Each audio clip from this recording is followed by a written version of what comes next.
بھاگے۔ ثم انزل اللہ سکینتہ علی رسولہ، پھر اللہ تعالیٰ نے نازل فرمائی اپنی سکینت، اپنا سکون،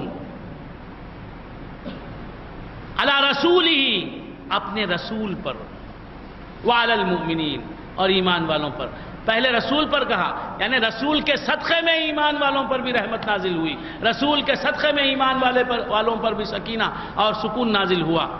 ثم انزل اللہ سکینتہ علی رسولہ وعلی المؤمنین وانزل جنودا لم تروها، اور اللہ تبارک و تعالیٰ نے ایسا جنود بھیجا فرشتوں کا، ایسے لشکر بھیجے فرشتوں کے، ایسی ملٹری اور ایسی فوجیں بھیجیں، فرشتوں کی فوجیں، لم تروها، تم نے انہیں دیکھا نہیں، لیکن ایک دیکھنے والی آنکھ تھی مصطفیٰ کی، وہ دیکھ رہی تھی، لم تروها وعذب الذین کفروا، اور اللہ تبارک و تعالیٰ نے عذاب میں مبتلا کر دیا کافر لوگوں کو، وذالک جزاء الکافرین، اور یہ بدلہ ہے کافروں کا۔ ثم یتوب اللہ من بعد ذلک، پھر اللہ تبارک و تعالیٰ توبہ قبول کرتا ہے اس کے بعد، علی من یشاء، جس کی توبہ چاہتا ہے اللہ قبول کرتا ہے، جسے چاہتا ہے اللہ تبارک و تعالیٰ اس کی توبہ قبول کر کے اسے معاف کر دیتا ہے۔ یہ اللہ تعالیٰ کا کرم ہے کہ توبہ کرنے والا جب اس کی بارگاہ میں زاری سے کام لیتا ہے، روتا ہے، آنسو بہاتا ہے، گڑ گڑاتا ہے، تو مولا تبارک و تعالیٰ کی رحمت کہتی ہے کہ اے میرے بندے، تیری خطا سے میری رحمت زیادہ ہے، جب تو نے توبہ کر لی تو میں بھی تیری توبہ قبول کرتا ہوں۔ تو بندگان خدا، اللہ تبارک و تعالیٰ کی بارگاہ میں نہ زر کام دیتا ہے، نہ زور کام دیتا ہے، زور سے اس کی رحمت کو پکارا نہیں جا سکتا، زور سے اس کی رحمت حاصل نہیں ہوتی، طاقت سے اس کی رحمت کو حاصل نہیں کیا جا سکتا، اور زر دے کر اس کی رحمت کو خریدا نہیں جا سکتا، پیسوں کے بدلے اس کی رحمت کو خریدا نہیں جا سکتا۔ نہ زر وہاں کام آتا ہے، نہ زور وہاں کام آتا ہے، اس کی بارگاہ میں کام آتی ہے تو زاری کام آتی ہے، رونا کام آتا ہے، آنسو کام آتے ہیں، وہاں موتی نہیں خریدے جاتے، اس کی رحمت موتی نہیں خریدتی، آنسو خریدتی ہے۔ موتی سمجھ کے شان کریمی نے چن لیے، موتی سمجھ کے شان کریمی نے چن لیے، خطرے جو تھے میرے عرق انفعال کے۔ ڈاکٹر اقبال فرماتے ہیں، علامہ ڈاکٹر اقبال مرحوم فرماتے ہیں کہ موتی سمجھ کے شان کریمی نے چن لیے، اللہ کی شان کریمی، اللہ کی شان رحمت نے موتی سمجھ کے میں اپنے گناہوں پر نادم ہو کر، میں نے اپنے گناہوں پر پشیماں ہو کر، شرمندہ ہو کر جب پسینہ بہایا، جب میں اپنے گناہوں پر نادم ہوا، جب میں اپنے برے اعمال پر شرمندہ ہوا، اپنے گناہوں پر شرمندہ ہوا، تو شرمندہ انسان کے پسینے چھوٹ جاتے ہیں، اسے پسینہ آنے لگتا ہے۔ تو جب میں شرمسار ہوا اپنے گناہوں پر، اپنی بدعمالیوں پر، تو مجھے پسینہ آیا، اس پسینے کے خطرے جو ٹپکے، اللہ کی شان کریمی نے ان خطروں کو موتی سمجھا، موتی سمجھ کے ان خطروں کو چی سمجھ کے شان کریمی نے چن لیے۔ قطرے جو تھے میرے عرق انفعال کے، انفعال کہتے ہیں شرمندگی کو، جب میں اپنے گناہوں پر شرمندہ ہوا اور میرے جسم سے عرق یعنی پسینہ نکلا شرمندگی کی وجہ سے، اس عرق انفعال، شرمندگی کے پسینے کے جو خطرے تھے، اللہ کی شان کریمی نے اسے موتی سمجھ کے چن لیا، ان خطروں کو موتی سمجھ کے چن لیا۔ کیا شعر ہے، موتی سمجھ کے شان کریمی نے چن لیے، اٹھا لیے نہیں، چن لیے، موتی سمجھ کے شان کریمی نے چن لیے، خطرے جو تھے میرے عرق انفعال کے۔ تو اللہ کی بارگاہ میں رونا کام آتا ہے، اللہ کی بارگاہ میں آنسو بہت کام آتے ہیں، اسے راضی کرنے کے لیے آنسو بہاؤ، اسے راضی کرنے کے لیے تمہیں موتیوں کا تحفہ اسے دینے کی ضرورت نہیں ہے، ہیرے جواہرات وہ نہیں مانگتا، وہ چاہتا ہے کہ بندے تو گناہگار ہے تو اپنے گناہوں پر نادم ہو جا، خود کو گناہگار سمجھ، خود کو پاپی سمجھ، خود کو مجرم سمجھ، خود کو عاصی سمجھ، اور آنسو بہا میری بارگاہ میں، مجھ سے گڑ گڑا کر معافی مانگ، میں تیری توبہ قبول کرنے کے لیے تیار ہوں۔ تو موتی سمجھ کے شان کریمی نے چن لیے، خطرے جو تھے میرے عرق انفعال کے۔ بات سمجھ میں آئے؟ جو آدمی اپنے گناہوں پر شرمسار ہو کر، شرمندہ ہو کر اللہ کی بارگاہ میں روتا ہے، تو اللہ تبارک و تعالیٰ ان آنسوؤں سے کیا کرتا ہے؟ اس کے برے اعمال کو اس کے نامہ اعمال سے دھو ڈالتا ہے، مٹا دیتا ہے۔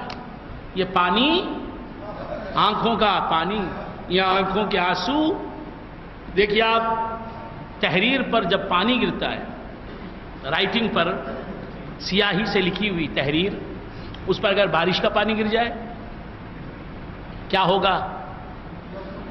ہاں، مضمون مٹ جاتا ہے.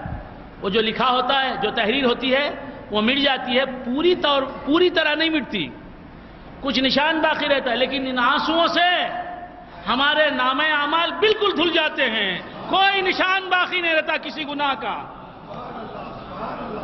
خواجہ میر درد رحمت اللہ علیہ، خواجہ میر درد رحمت اللہ علیہ فرماتے ہیں، بہت بڑے پیر، بہت بڑے صوفی اور بہت بڑے اردو کے شاعر، بہت بڑے پیرزادے حضرت خواجہ میر درد رحمت اللہ علیہ دہلوی فرماتے ہیں کہ واعظ کسے ڈرائے ہے یوم الحساب سے.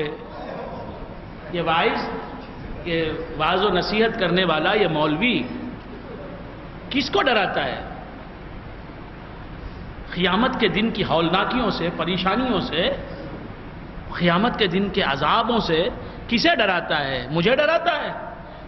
واعظ کسے ڈرائے ہے یوم الحساب سے، گریا میرا تو نامہ اعمال دھو گیا.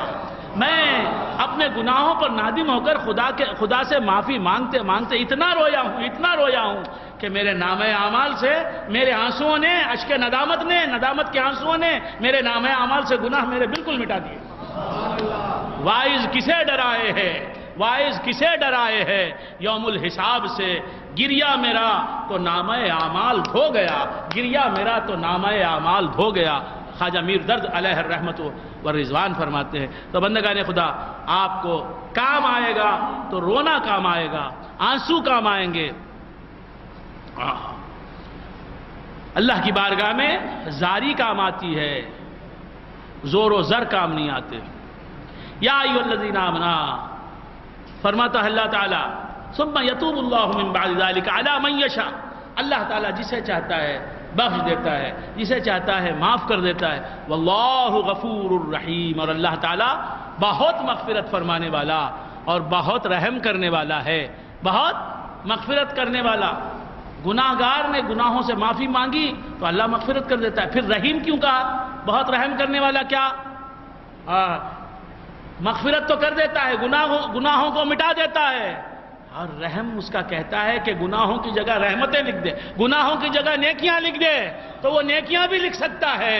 ارے ہم جتنے گناہ کریں، اگر اس کی رحمت نے اس سے کہہ دیا، اس سے تقاضا کیا، تو جتنے گناہ کیے اتنی نیکیاں ہمارے نامہ اعمال میں وہ داخل کرنے پر قادر ہے. اسی لیے اللہ سے کہو کہ مولا میں نے جتنے بھی گناہ کیے انہیں مٹا دے، اور اپنے کرم سے ان گناہوں کو نیکیوں میں بدل دے، اور ان گناہوں کے بدلے نیکیاں لکھ دے. تیرا کیا جاتا ہے؟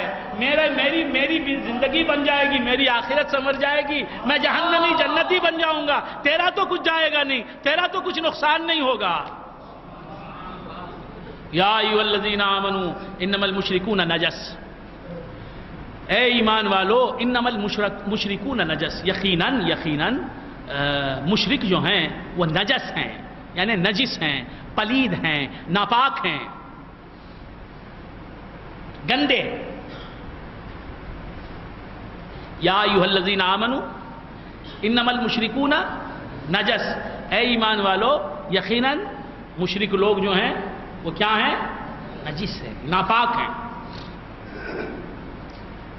تو کیا مشرک ناپاک کا مطلب کیا؟ مشرک ناپاک ہیں کا مطلب کیا؟ نہیں، مشرک ناپاک ہیں تو ان کی ناپاکی کیسی ہے؟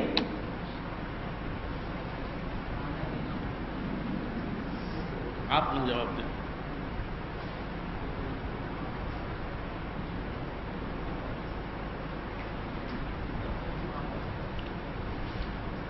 مظہر حسین صاحب نے صحیح جواب دیا. مشرک ناپاک ہیں سے مطلب یہ نہیں، کچھ لوگ سمجھتے رہے ہوں گے وہ کھڑکے مودتے ہیں، پیشاب کے چھینٹے ان کے بدن پر گرتے ہیں، اس لیے ایسے بھی سوچنے والے ہیں. مذہب کو کبھی اپنے دماغ سے نہ سوچو. بات سمجھ میں آئی؟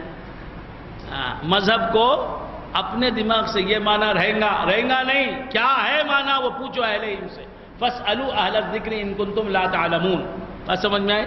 تو مشرک ناپاک ہیں تو ان کی ناپاکی کیا ہے؟